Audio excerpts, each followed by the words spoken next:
ಎಲ್ಲರಿಗೂ ನಮಸ್ಕಾರ. Welcome to my channel. ಇವತ್ತಿನ ವಿಡಿಯೋದಲ್ಲಿ ತುಂಬ ಸಿಂಪಲ್ ಆಗಿ ರುಚಿಯಾದಂತಹ ಚಿಕನ್ ಬಿರಿಯಾನಿ ಯಾವ ರೀತಿಯಾಗಿ ಮಾಡೋದು ಅಂತ ತಿಳಿಸ್ಕೊಡ್ತಾ ಇದ್ದೀನಿ.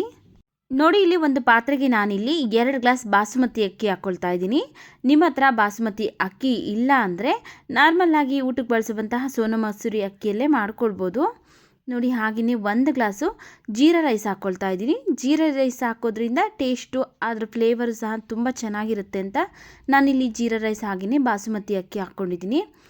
ಹಾಗೆ ಚೆನ್ನಾಗಿ ಒಂದು 2ರಿಂದ 3 ಸರಿ ತೊಳೆದು ಇದು ಮುಳುಗೋಷ್ಟು ನೀರನ್ನು ಸೇರಿಸಿ ಇದು ನಾವು ಒಗ್ಗರಣೆ ಆಗೋವರೆಗೂ ನೆನೆಯೋದಕ್ಕೆ ಬಿಡ್ತೀನಿ. ಅದನ್ನು ಸೈಡ್ಗಿಟ್ಟು ನೋಡಿ, ಇಲ್ಲಿ ನಾನು 1 kg ಚಿಕನ್ ತೊಗೊಂಡಿದ್ದೀನಿ. ಚಿಕನ್ನ ಒಂದು 2-3 ಸರಿ ತೊಳೆದು ಇದ್ರ ನೀರನ್ನೆಲ್ಲ ಬಸ್ತು ತೊಗೊಂಡಿದ್ದೀನಿ. ಚಿಕನ್ನ ಸೈಡ್ಗಿಟ್ಟು ಫಸ್ಟು ಒಂದು ಮಸಾಲೆ ರುಬ್ಕೊಳ್ಳೋಣ. ಒಂದು ಮಿಕ್ಸಿ ಜಾರ್ಗೆ 2 ಇಂಚ್ ಆಗೋಷ್ಟು ಹಸಿ ಶುಂಠಿ, 2 ಗಡ್ಡೆ ಬೆಳ್ಳುಳ್ಳಿನ ಸಿಪ್ಪೆ ತೆಗೆದು ಸೇರಿಸಿದ್ದೀನಿ. ಒಂದು 7ರಿಂದ 8 ಹಸಿಮೆಣಸಿನಕಾಯಿ ನೋಡಿಕೊಂಡು ನಿಮ್ಮ ಖಾರಕ್ಕೆ ಎಷ್ಟು ಬೇಕೋ ಅಷ್ಟು ಹಾಕ್ಕೊಳ್ಳಿ. ಹಾಗೆಯೇ 1 ಇಡಿ ಪುದೀನ, 1 ಇಡಿ ಕೊತ್ತಂಬರಿ ಸೊಪ್ಪು, ಸ್ವಲ್ಪ ನೀರನ್ನು ಸೇರಿಸಿ ನುಣ್ಣಗೆ ರುಬ್ಕೊಂಬರ್ತೀನಿ. ನೋಡಿ, ಈ ರೀತಿಯಾಗಿ ನುಣ್ಣಗೆ ರುಬ್ಕೊಂಡಿದ್ದೀನಿ. ಈಗ ಇದನ್ನು ಫಸ್ಟು ಸೈಡ್ಗೆ ಇಟ್ಟು ನಾನಿಲ್ಲಿ ಯಾವುದೇ ಮ್ಯಾರಿನೇಟ್ ಮಾಡ್ತಾ ಇಲ್ಲ, ಹಾಗೆಯೇ ಡೈರೆಕ್ಟಾಗಿ ಮಾಡ್ಕೊಳ್ತಾ ಇದ್ದೀನಿ. ಆದ್ದರಿಂದ ಸ್ಟವ್ ಮೇಲೆ ಒಂದು ಪಾತ್ರೆ ಬಿಸಿಗಿಟ್ಟು ಒಂದು 2 ಸ್ಪೂನ್ ಆಗೋಷ್ಟು ತುಪ್ಪ, ಒಂದು 4 ಸ್ಪೂನ್ ಆಗೋಷ್ಟು ಅಡುಗೆ ಎಣ್ಣೆ ಇವಿಷ್ಟು ಚೆನ್ನಾಗಿ ಬಿಸಿ ಆದಮೇಲೆ ಇದಕ್ಕೆ ನಾನಿಲ್ಲಿ ಪಲಾವ್ ಸಾಮಾನು ಬರುತ್ತಲ್ಲ ಅವಿಷ್ಟನ್ನು ಸೇರಿಸ್ತಾ ಇದ್ದೀನಿ. ಇವಿಷ್ಟು ಹಾಕಿದ್ದಾದಮೇಲೆ ನಾನಿಲ್ಲಿ ಒಂದು 30 ಸೆಕೆಂಡ್ ಫ್ರೈ ಮಾಡ್ಕೊಳ್ತಾ ಇದ್ದೀನಿ. ಇದರಲ್ಲಿರುವಂಥ ಫ್ಲೇವರ್ ಎಲ್ಲ ಚೆನ್ನಾಗಿ ಬಿಟ್ಕೊಳ್ಳುತ್ತೆ. ಒಂದು 30 ಸೆಕೆಂಡ್ ಫ್ರೈ ಆದಮೇಲೆ ಈಗ ಇದಕ್ಕೆ ನಾನು 4 ಈರುಳ್ಳಿನ ಈ ರೀತಿ ಕಟ್ ಮಾಡಿ ಸೇರಿಸ್ತಾ ಇದ್ದೀನಿ. ಈರುಳ್ಳಿ ಎಲ್ಲ ಸ್ವಲ್ಪ ಕಲರ್ ಚೇಂಜ್ ಆಗಬೇಕು, ಅಲ್ಲಿವರೆಗೂ ನಾನಿಲ್ಲಿ ಫ್ರೈ ಮಾಡ್ಕೊಳ್ತಾ ಇದ್ದೀನಿ. ಈರುಳ್ಳಿ ಬಿರಿಯಾನಿಗೆ ಸ್ವಲ್ಪ ಕಲರ್ ಚೇಂಜ್ ಆಗೋವರೆಗೂ ಅಂದರೆ ಹೊಂಬಣ್ಣಗೆ ಬರೋವರೆಗೂ ಹುರ್ಕೊಂಡ್ರೆ ಬಿರಿಯಾನಿ ಟೇಸ್ಟ್ ಚೆನ್ನಾಗಿರುತ್ತೆ. ಯಾವುದೇ ಬಿರಿಯಾನಿ ಆದರೂ ಸಹ ನೋಡಿ, ಈ ರೀತಿಯಾಗಿ ಸ್ವಲ್ಪ ಲೈಟಾಗಿ ಕಲರ್ ಚೇಂಜ್ ಆಗಬೇಕು. ಆ ರೀತಿಯಾಗಿ ಹುರ್ಕೊಳ್ಳೋದ್ರಿಂದ ಬಿರಿಯಾನಿ ಟೇಸ್ಟ್ ಚೆನ್ನಾಗಿರುತ್ತೆ. ಕಲರ್ ಬರೋವರೆಗೂ ಹುರ್ಕೊಂಡಾದಮೇಲೆ ಈಗ ರುಬ್ಕೊಂಡಿದ್ರಲ್ಲ ಮಸಾಲ, ಶುಂಠಿ ಬೆಳ್ಳುಳ್ಳಿ ಪೇಸ್ಟ್, ಪುದೀನ, ಕೊತ್ತಂಬರಿ ಸೊಪ್ಪು, ಆ ಪೇಸ್ಟನ್ನು ಹಾಕಿ ಈಗ ನಾನಿಲ್ಲಿ ಒಂದು 2ರಿಂದ 3 ನಿಮಿಷ ಚೆನ್ನಾಗಿ ಫ್ರೈ ಮಾಡ್ಕೊಳ್ತಾ ಇದ್ದೀನಿ. ಇದರಲ್ಲಿ ಇರುವಂತಹ ಸ್ವಲ್ಪ ಹಸಿ ಸ್ಮೆಲ್ ಅನ್ನೋದು ಹೋಗಬೇಕು. ಅದರಿಂದ ನಾನಿಲ್ಲಿ 2ರಿಂದ 3 ನಿಮಿಷ ಫ್ರೈ ಮಾಡ್ಕೊಂಡಾದಮೇಲೆ ಈಗ ಇದಕ್ಕೆ ನಾನು 4 ಟೊಮೆಟೊ ಹಣ್ಣನ್ನು ಕಟ್ ಮಾಡಿ ಸೇರಿಸ್ತಾ ಇದ್ದೀನಿ. ಟೊಮೆಟೊ ಹಣ್ಣನ್ನು ಸೇರಿಸಿದಾದಮೇಲೆ ಚೆನ್ನಾಗಿ ಒಂದ್ಸರಿ ಮಿಕ್ಸ್ ಮಾಡ್ಕೊಳ್ತಾ ಇದ್ದೀನಿ. ಇದು ಒಂದು ಅರ್ಧ ಭಾಗದಷ್ಟು ಟೊಮೆಟೊ ಎಲ್ಲ ಚೆನ್ನಾಗಿ ಫ್ರೈ ಆಗಬೇಕು. ಅದರಿಂದ ನಾನಿಲ್ಲಿ ಒಂದು ಅರ್ಧ ಭಾಗದಷ್ಟು ಫ್ರೈ ಮಾಡ್ಕೊಳ್ತಾ ಇದ್ದೀನಿ. ನೋಡಿ, ಇಲ್ಲಿ ಒಂದು ಅರ್ಧ ಭಾಗದಷ್ಟು ಟೊಮೆಟೊ ಎಲ್ಲ ಫ್ರೈ ಆಗಿದೆ. ಇನ್ನುಳಿದ ಅರ್ಧ ಭಾಗ ನಾವು ಚಿಕನ್ ಜೊತೆ ಬೇಯಿಸ್ತೀವಲ್ಲ ಆ ಟೈಮಲ್ಲಿ ಚೆನ್ನಾಗಿ ಫ್ರೈ ಆಗುತ್ತೆ. ಈಗ ಇದಕ್ಕೆ ನಾನು 1/4 ಸ್ಪೂನ್ ಆಗೋಷ್ಟು ಅರಿಶಿನ ಪುಡಿ, 1 ಸ್ಪೂನ್ ರೆಡ್ ಚಿಲ್ಲಿ ಪೌಡರ್ ನೋಡಿಕೊಂಡು ನಿಮ್ಮ ಖಾರಕ್ಕೆ ಎಷ್ಟು ಬೇಕೋ ಅಷ್ಟು ಹಾಕ್ಕೊಳ್ಳಿ. ಹಾಗೆಯೇ 1 ಸ್ಪೂನ್ ನಾನಿಲ್ಲಿ ಬಿರಿಯಾನಿ ಮಸಾಲ ಸೇರಿಸ್ತಾ ಇದ್ದೀನಿ. 1 ಸ್ಪೂನ್ ಧನಿಯಾ ಪುಡಿ, 1/4 ಸ್ಪೂನ್ ಗರಂ ಮಸಾಲ ಇವಿಷ್ಟನ್ನು ಹಾಕಿ ಚೆನ್ನಾಗಿ ಒಂದ್ಸರಿ ಮಿಕ್ಸ್ ಮಾಡ್ಕೊಳ್ತಾ ಇದ್ದೀನಿ. ನೋಡಿ, ಮಿಕ್ಸ್ ಮಾಡ್ಕೊಂಡಾಗಿದೆ. ಈಗ ಇದಕ್ಕೆ ನಾನು 4 ಟೇಬಲ್ ಸ್ಪೂನ್ ಆಗೋಷ್ಟು ಮೊಸರು ಸೇರಿಸ್ತಾ ಇದ್ದೀನಿ. ಮೊಸರನ್ನ ಸೇರಿಸ್ಬೇಕಾದ್ರೆ ಸ್ಟವ್ನ ಲೋ ಫ್ಲೇಮಲ್ಲಿ ಇಟ್ಕೊಂಡು ನಾವು ಮೊಸರನ್ನ ಸೇರಿಸ್ಬೇಕಾಗುತ್ತೆ. ಯಾಕಂದರೆ ಮಸಾಲ ಬಿಸಿ ಇರೋದ್ರಿಂದ ಮೊಸರು ಒಡೆದೋಗ್ಬಿಡುತ್ತೆ. ಆದ್ದರಿಂದ ನಾವಿಲ್ಲಿ ಸ್ಟವ್ನ ಲೋ ಫ್ಲೇಮಲ್ಲಿ ಇಟ್ಕೊಂಡು ಚೆನ್ನಾಗಿ ಮಿಕ್ಸ್ ಮಾಡ್ಕೊಂಡ ನಂತರ ಈಗ ಸ್ಟವ್ನ ಮೀಡಿಯಮ್ ಟು ಹೈ ಫ್ಲೇಮಲ್ಲಿ ಇಟ್ಕೊಂಡು ಈಗ ಇದಕ್ಕೆ ನಾವು ಫಸ್ಟನ್ನೇ ತೊಳೆದು ತಗೊಂಡಿದ್ರಲ್ಲ ಚಿಕನ್ ಪೀಸು, ಆ ಚಿಕನ್ ಪೀಸುಗಳನ್ನ ಈಗ ಇದಕ್ಕೆ ಸೇರಿಸಿ ಚೆನ್ನಾಗಿ ಮತ್ತೆ ಒಂದ್ಸರಿ ಈ ಮಸಾಲ ಎಲ್ಲ ಚಿಕನ್ಗೆ ಮಿಕ್ಸ್ ಆಗಬೇಕು. ಆ ರೀತಿ ಮಿಕ್ಸ್ ಮಾಡ್ಕೊಳ್ತಾ ಇದ್ದೀನಿ. ನೋಡಿ, ಚೆನ್ನಾಗಿ ಮಸಾಲ ಎಲ್ಲ ಮಿಕ್ಸ್ ಮಾಡ್ಕೊಂಡಿದ್ದೀನಿ. ಈಗ ಇದಕ್ಕೆ ನಾನು ರುಚಿಗೆ ತಕ್ಕಷ್ಟು ಉಪ್ಪನ್ನು ಸೇರಿಸಬೇಕು. ನೋಡಿಕೊಂಡು ರುಚಿಗೆ ಎಷ್ಟು ಬೇಕಾಗುತ್ತಲ್ಲ ಅಷ್ಟು ಉಪ್ಪನ್ನು ಸೇರಿಸಿ ನಾನಿಲ್ಲಿ ಕಲ್ಲುಪ್ಪು ಹಾಕ್ಕೊಳ್ತಾ ಇದ್ದೀನಿ.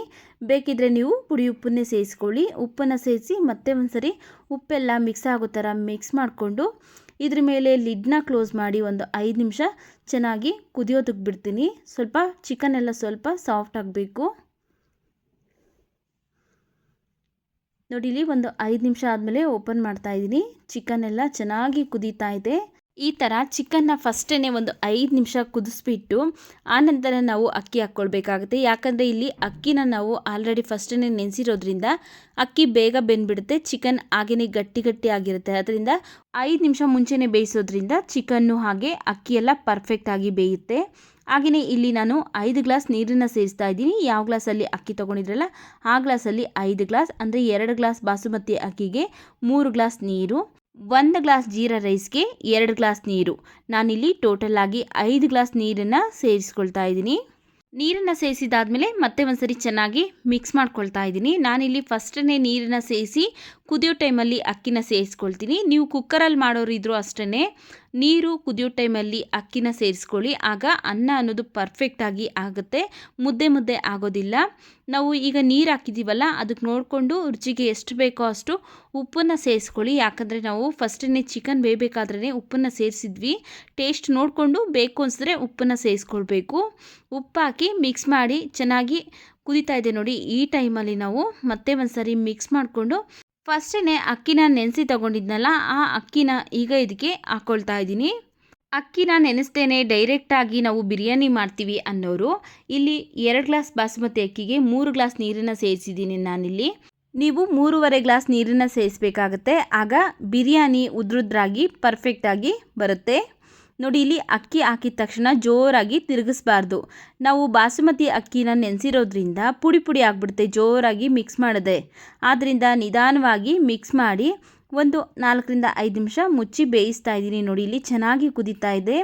ಈಗ 4ರಿಂದ 5 ನಿಮಿಷ ಆದಮೇಲೆ ಮತ್ತೆ ಒಂದ್ಸರಿ ಹಗುರವಾಗಿ ಮಿಕ್ಸ್ ಮಾಡಿ ಈಗ ಲಿಡ್ಡನ್ನು ಕ್ಲೋಸ್ ಮಾಡಿ ಮತ್ತೆ ಒಂದು 5 ನಿಮಿಷ ಬೇಯಿಸ್ಕೊಳ್ತೀನಿ. ಸ್ಟೌರಿನ ಲೋ ಟು ಮೀಡಿಯಮ್ ಫ್ಲೇಮಲ್ಲಿ ಇಟ್ಕೊಂಡು ನಾವು ಒಂದು 5 ನಿಮಿಷ ಮತ್ತೆ ನಾವು ಬೇಯಿಸ್ಕೊಳ್ಬೇಕಾಗತ್ತೆ. ಆಗ ಉದ್ರುದ್ರಾಗಿ ಬಿರಿಯಾನಿ ರೆಡಿ ಆಗುತ್ತೆ. ನೋಡಿ, ಇಲ್ಲಿ ಒಂದ್ಸರಿ ನಿಧಾನವಾಗಿ ಮಿಕ್ಸ್ ಮಾಡ್ಕೊಂಡಿದ್ದೀನಿ. ಈಗ ಲಿಡ್ನ ಕ್ಲೋಸ್ ಮಾಡಿ ಸ್ಟೌರಿನ ಲೋ ಟು ಮೀಡಿಯಮ್ ಫ್ಲೇಮಲ್ಲಿ ಇಟ್ಕೊಂಡು ಮತ್ತೆ ಒಂದು 5 ನಿಮಿಷ ಬೇಯಿಸ್ಕೊಂಡಿದ್ದೀನಿ. ನೋಡಿ, ಇಲ್ಲಿ ಅನ್ನ ಉದ್ರುದ್ರಾಗಿ ಪರ್ಫೆಕ್ಟಾಗಿ ರೆಡಿಯಾಗಿದೆ. ನೋಡಿ, ಅನ್ನ ಕರೆಕ್ಟಾಗಿ ಬೆಂದಿದೆ. ಹಾಗೆಯೇ ತಳಭಾಗಕ್ಕೂ ಸಹ ಒಂದು ಸ್ವಲ್ಪನೂ ಅಂಟ್ಕೊಳ್ಳೋದಿಲ್ಲ. ನಾನಿಲ್ಲಿ ಯಾವ ವಿಧಾನದಲ್ಲಿ ಮಾಡಿದ್ದೀನಲ್ಲ, ನೀವು ಸಹ ಅದೇ ವಿಧಾನದಲ್ಲಿ ಟ್ರೈ ಮಾಡಿ. ಪರ್ಫೆಕ್ಟಾಗಿ ಮಸಾಲ ಎಲ್ಲ ಕರೆಕ್ಟಾಗಿ ಇರುತ್ತೆ. ಅನ್ನಕ್ಕಾಗ್ಬೋದು ಅಥವಾ ಚಿಕನ್ ಪೀಸ್ಗಳಿಗಾಗ್ಬೋದು, ಎಲ್ಲದಕ್ಕೂ ಸಹ ಸೂಪರಾಗಿರುತ್ತೆ. ನೋಡಿ, ಈಗ ಚಿಕನ್ ಬಿರಿಯಾನಿ ರೆಡಿಯಾಗಿದೆ. ನಿಧಾನವಾಗಿ ಮಿಕ್ಸ್ ಮಾಡ್ಕೊಳ್ಬೇಕು. ಬಿಸಿ ಬಿಸಿ ಇರುತ್ತೆ, ಅದರಿಂದ ನಿಧಾನವಾಗಿ ಮಿಕ್ಸ್ ಮಾಡ್ಕೊಳ್ತಾ ಇದ್ದೀನಿ. ನೋಡಿದ್ರಲ್ಲ ಎಷ್ಟು ಸಿಂಪಲ್ಲಾಗಿ ಟೇಸ್ಟಿ ಆಗಿರುವಂತಹ ಚಿಕನ್ ಬಿರಿಯಾನಿ ಪರ್ಫೆಕ್ಟಾಗಿ ಯಾವ ರೀತಿಯಾಗಿ ಮಾಡೋದು ಅಂತ. ವಿಡಿಯೋ ಇಷ್ಟ ಆಗಿದ್ರೆ ವಿಡಿಯೋಗೊಂದು ಲೈಕ್ ಮಾಡಿ, ವಿಡಿಯೋವನ್ನು ಶೇರ್ ಮಾಡಿ, ನಮ್ಮ ಚಾನಲ್ಗೆ ಸಬ್ಸ್ಕ್ರೈಬ್ ಮಾಡಿ ಸಪೋರ್ಟ್ ಮಾಡಿ.